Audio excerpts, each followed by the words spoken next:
bit more on the harder movements, okay? Since you practice and you want to beef it up, you want to get better. Okay, so we're taking it from the second single whip leading into high pat, okay? Second single whip. Left foot forward, left hand forward, right hand, right foot back. Make sure the arm of the right is not extended, but there's a bend in the elbow. Half step forward, sit back as you naturally rock the front. Lift the front off, pat your horse right in the middle of you. Cross at the wrist, zigzag out to the left. Gather energy and kick out right.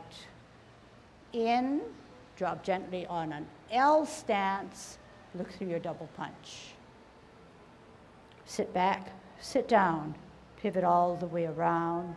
Left hand, left foot up. Kick out on an angle. In, toe, sit down on that right. Halfway, veer out to the left, adjust the back foot, set, swing up, adjust, swivel on that axle, toe, spin, hook, split, drop down, halfway, veer to the right, adjust the back foot, suspend, swivel on that axle, golden cockerel, heel, ball, heel, forehead, shuttlecock right there. Sit back, sit down, pivot out, ball, spin, forehead, turn hips and waist, shuttlecock right there. Half step to the back with the right, cross the hips and waist down. Up 1, 2, foot, extend the knee out, flash arms. Sit back, sit down, pivot, one sweep up on the toe, deflect out, bring that parry in, then out to punch. Strip the guy off, roll back, push him down, push him up, push him out. Twist, make it nice, open, in, embrace first, move over, up, in. By this time, all that energy is back to you. Drop the shoulders even mean more significance as you close your forearm. Okay, coming forward now on a high single whip. Let's see, a single whip. Okay, single whip I think to the left is fine, okay? Slightly left. Single whip, second single whip, same thing, coming forward. Half step forward, sit back, rock the front, lift up the front, pat your horse. Cross, step out, actually left, we're still on the left, up with the right. Kick out, right, kin in, gently on the right, double punch. Sit back, sit down, pivot all the way around, left hand, left foot up, kick out, left. In, hook, split, down, halfway, veer, adjust the back foot, suspend up, golden cockerel, toe, spin, hook, split, down, veer to the right, adjust the back foot, suspend, up, golden cockerel. Out with your heel, hold your ball, out with your heel, spin the ball, forehead, shuttle, right. Sit back, sit down, pivot out, ball, spin the ball, turn the hips and waist, shuttle, left. Half step to the back, cross the hips and waist, all together, down to the bottom of the seat. One hand comes up, two hands come up, foot comes up. Use your core as you flash arms like a fan. Okay, okay, go ahead. Sit back, one sweep up, deflect to the right, bring it in as you parry, and then you punch. Okay, so I sort of stopped because I saw that I can help you better with some of those movements. Okay, first I'm going to show you, second time I'm going to show you how to get better. But remember the principle that you need to spin on your axle before you can advance. You can advance and go to the sides and back, but you have to spin. And another thing, of course, is shifting weight and doing things all together, multitasking, but in a purposeful way, so it's helping you to go down to the bottom of the sea. Not just because teacher said to put this up, teacher said to put this down, and then we go down, but all together, okay? And then when we come up this way, we say we're engaging our core. But if we say that we know what she means and we emphasize core, this guy is not core if it's coming way out. It's arm. So there's a difference in that. Not only sensation, but the core says right here. If I go, this backhand goes out anymore, it's using my forearm and my arm rather than something that's generated from the core. So we're getting to a point where the movements now are difficult. But in the complexity of the movement, the different parts of the body and the mind has to really kick in to make that effective. And part of our cue for doing complex movements and getting them done correctly have to be within yourself, like how does it feel? Or double check whether you are using your core or the finishing touches just in something insignificant where you could have stopped it earlier and still gotten a good formation.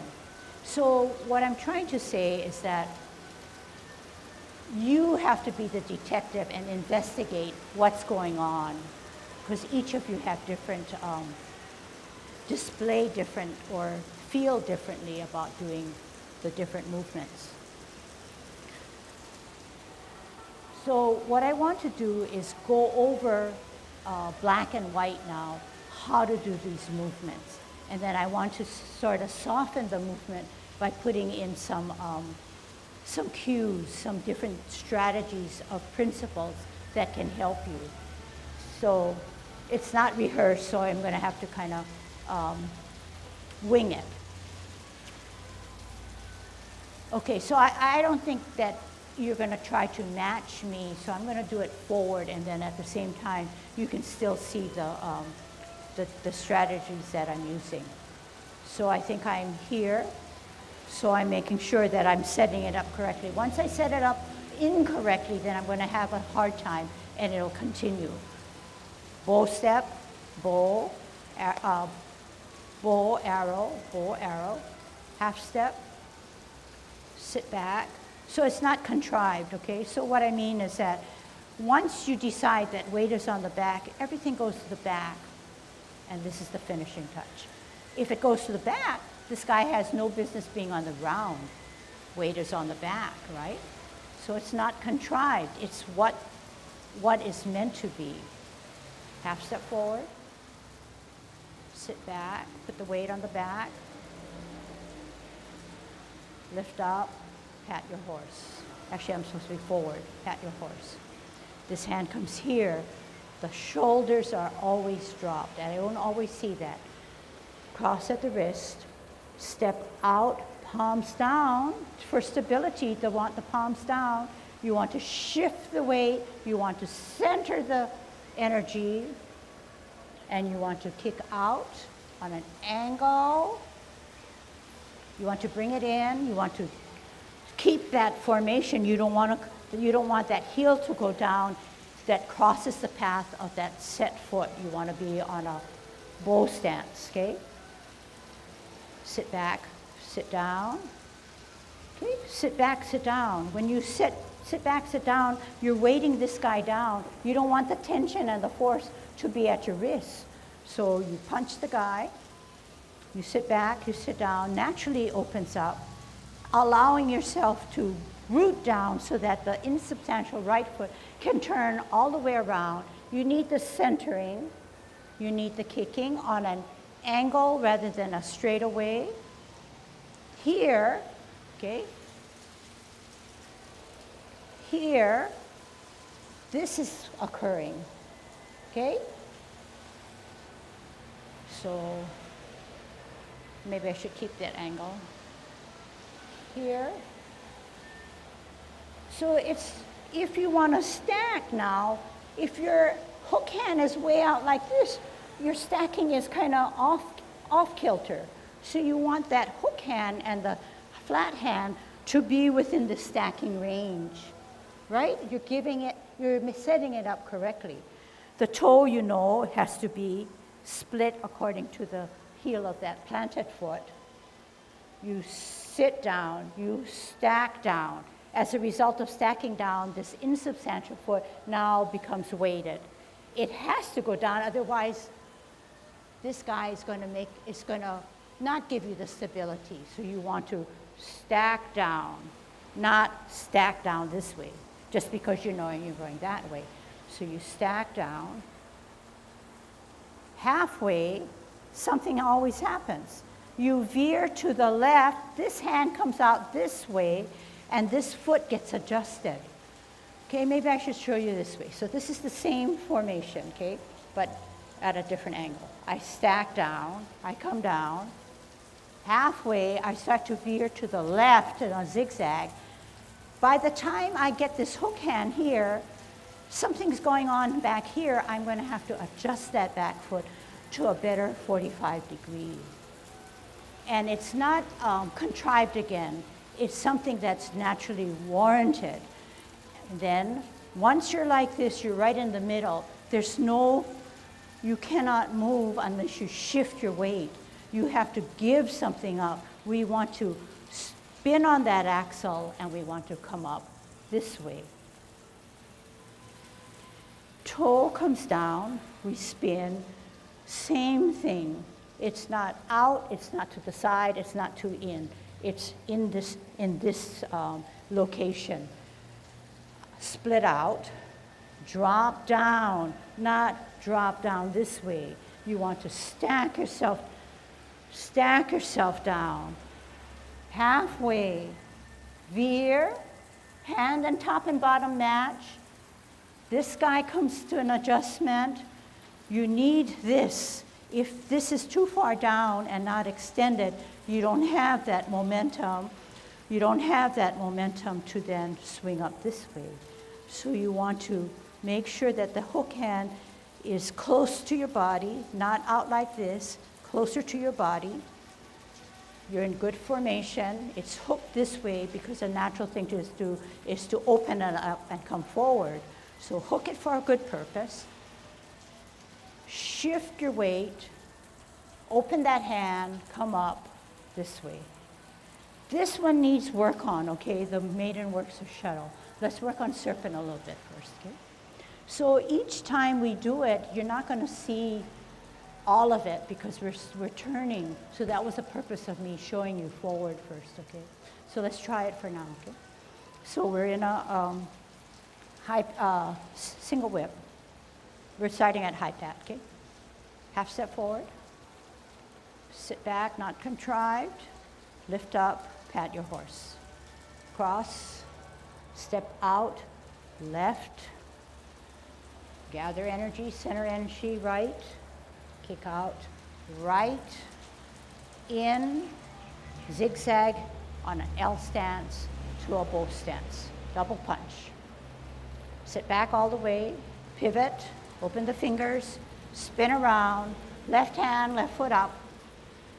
Kick out, left on an angle, in, split, stack yourself, halfway, start to veer to the left, adjust the back foot, suspend, shift weight, spiral on that axle up.